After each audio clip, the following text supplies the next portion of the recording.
Bienvenidos al resumen de noticias de Canal Informativo.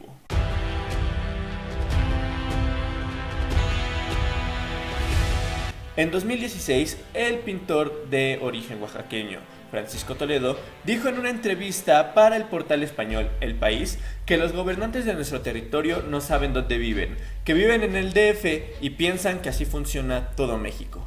Esas son palabras de quien fuera, según el Instituto Nacional de Bellas Artes, el artista plástico más importante de nuestro país en los últimos tiempos.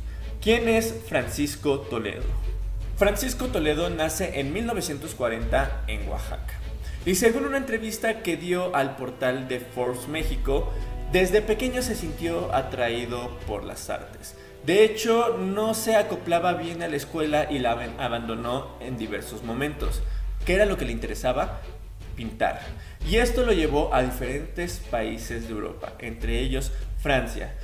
En sus viajes artísticos siempre puso en alto el nombre de nuestro país y de hecho era su principal distintivo. Particularmente se enfocaba en expresiones artísticas y culturales del sur de nuestro territorio. Por ejemplo, uno de sus principales temas era el de los papalotes. Y es que al sur de México se cree que estos artefactos representan el alma de los muertos y es por eso que se vuelan habitualmente en la festividad del Día de los Muertos. Hizo una exposición hermosa durante el 2016. Utilizó papalotes blancos y puso la fotografía de los 43 normalistas de Ayotzinapa. Esto como una muestra artística, pero también como una muestra de protesta. Según sus propias palabras, dijo: como a los estudiantes de Ayotzinapa los habían buscado ya bajo tierra y en el agua, enviamos los papalotes a buscarlos al cielo. Así era Francisco Toledo. Tuvo una gran repercusión en el arte de nuestro país, pero también tenía una gran voz política y muchas veces empató ambas labores. Por ejemplo, en el 2002 se opuso a la construcción de un McDonald's en el estado de Oaxaca. La empresa quería construir su sucursal en el centro y según la voz de Toledo, esto repercutiría en la economía de las personas del lugar. Ya no podrían vender sus productos, en especial sus productos alimenticios, porque una gran transnacional sería una enorme competencia para los locales pequeños. Locales que conservaban tradiciones y artes de la localidad de Oaxaca. E incluso el mismo Toledo dijo que el Zócalo era un lugar sagrado para los oaxaqueños. Mantuvo distintas expresiones de protesta.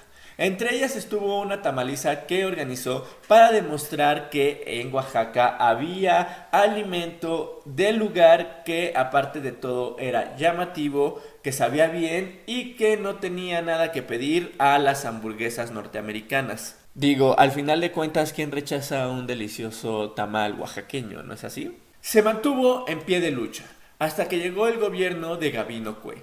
Él fue quien desistió ante la construcción del McDonald's y no dio los permisos para que se erigiera el mismo. Según las palabras de este gobernador, el pueblo de Oaxaca estaba en contra de la construcción de dicho establecimiento.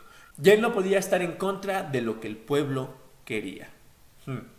Es así como Francisco Toledo consiguió algo que muy pocos activistas han logrado, y fue detener la construcción de un establecimiento de una empresa tan importante a nivel internacional. Esto con el objetivo de preservar las tradiciones y los alimentos originarios de la región oaxaqueña. Sin embargo, como los políticos son políticos al final de cuentas, Toledo y Gabino Cue también tuvieron sus momentos de encuentro. Gabino Cue quería construir un distribuidor vial. Según Toledo, esto no tomaba en cuenta a peatones, ciclistas ni a la naturaleza misma. Realizó varias protestas, entre ellos una marcha con bicicletas para comprobar que la zona era importante para los ciclistas.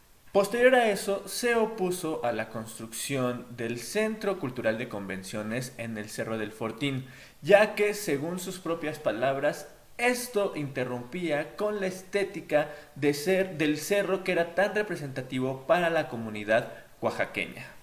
No solo eso, sino que mucho de lo que ganó con su arte era destinado a las comunidades indígenas que él mismo protegía y apoyaba. Por ejemplo, en el 2007, cuando se encontraba en Ciudad Juárez, destinó más de 1 millón de pesos para la comunidad mixteca del lugar. Esta comunidad tenía problemas para regularizar los terrenos en los que estaba habitando. Al donar el dinero, Toledo les dio la oportunidad de poder seguir en este lugar. Lo último que supimos de Toledo en cuanto a la protesta política fue en el actual gobierno, pues se opuso a la construcción del Tren Maya. Según él, esto iba en contra de las costumbres de las comunidades indígenas que se localizan en la zona donde se pretende construir dicho tren y aparte de todo atenta a la flora y fauna del lugar. Lamentablemente, el jueves pasado 5 de septiembre, la comunidad artística estuvo de luto, ya que a sus 79 años Francisco Toledo había fallecido, dejando un legado no solo cultural, sino también político en nuestro país. Se había dedicado a difundir la cultura en Oaxaca. Abrió varios talleres, abrió varios centros culturales e incluso una biblioteca para gente ciega. Por otra parte, en su obra artística se dedicaba a representar la fauna de nuestro país y utilizaba una técnica que recordaba a las artesanías indígenas de su natal Oaxaca. Es por eso que este artista tan importante que supo congeniar tanto el arte como la política fue despedido en un homenaje en la Cámara de Diputados con 1 minuto completo de aplausos a su nombre.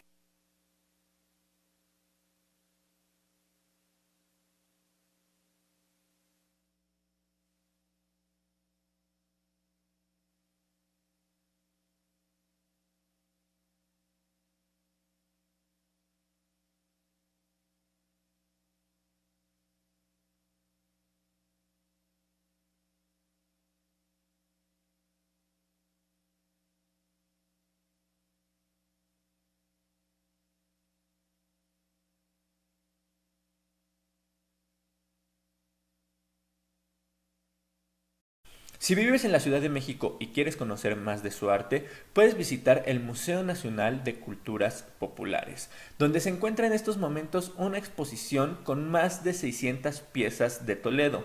Esta exposición estará abierta al público hasta el 29 de septiembre del presente año 2019.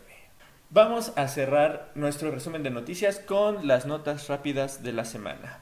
Y es que hablando de Francisco Toledo, el presidente Andrés Manuel López Obrador se reunió esta semana con los padres de los 43 estudiantes desaparecidos de la Normal Rural de Ayotzinapa. Según Alejandro Encinas, existen nuevas líneas de investigación con respecto al tema. Sin embargo, en voz de algunos padres de los 43 desaparecidos, ellos sienten que el gobierno no ha avanzado lo suficiente como ellos esperarían. Así como Toledo defendió y no quitó el dedo del renglón con respecto a la investigación de los 43 desaparecidos de Ayotzinapa, nosotros desde Canal Informativo seguiremos informando de todo lo que pase con las supuestas nuevas líneas de investigación que anunció esta semana Alejandro Encinas. Por otra parte, tenemos un par de noticias que ponen de buenas.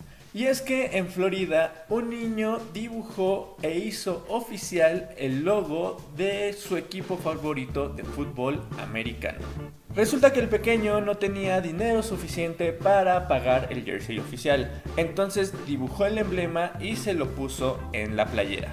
Sus compañeros empezaron a hacerle bullying, pero la maestra se dio cuenta de que esto era bastante tierno del chico y le tomó una foto diciendo que estaba orgullosa de él. El tema se hizo viral y resulta que el equipo de fútbol americano vio la fotografía. Entonces, como recompensa hacia el ingenio del chico, le regalaron dulces, le regalaron productos oficiales del equipo y por supuesto el jersey que tanto ansiaba.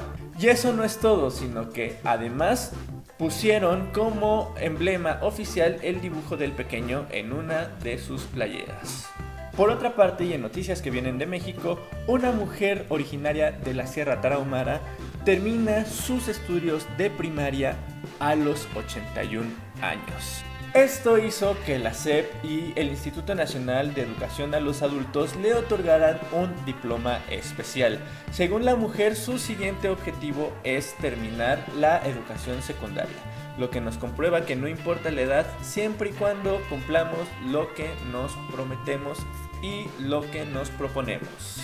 Y para cerrar el resumen de noticias de esta semana, hablemos de Manuel Bartlett. Y es que una reportera del equipo de Carlos Loret de Mola reveló que el presidente de la Comisión Federal de Electricidad tenía 25 propiedades en las zonas más lujosas de la Ciudad de México. Estas propiedades ascendían a los 800 millones de pesos. La investigación completa la pueden encontrar en YouTube. Pero en resumen, según lo que nos cuenta Arely Quintero, resulta que Bartlett no solo no reportó estas propiedades, sino que al parecer las puso a nombre de su esposa. Sin embargo, según el mismo reportaje, los números no cuadran entre lo que él ha ganado en su historia política con lo que cuestan dichas casas y propiedades. Al principio se había dicho que a pesar del reportaje no existía una investigación en su contra porque nadie lo había denunciado. Sin embargo, a alguien por ahí de manera anónima se le ocurrió la idea de meter la denuncia, y entonces ahora este personaje tan polémico está siendo investigado por dicho reportaje. Por otra parte, Bartlett ha declarado que no es cierto, que las propiedades no son suyas, que lo están inventando y que sí le alcanzaba a la mujer para comprar las que están a su nombre. E incluso el presidente Andrés Manuel López Obrador ha dicho que apoya completamente a este personaje político y que tiene su respaldo.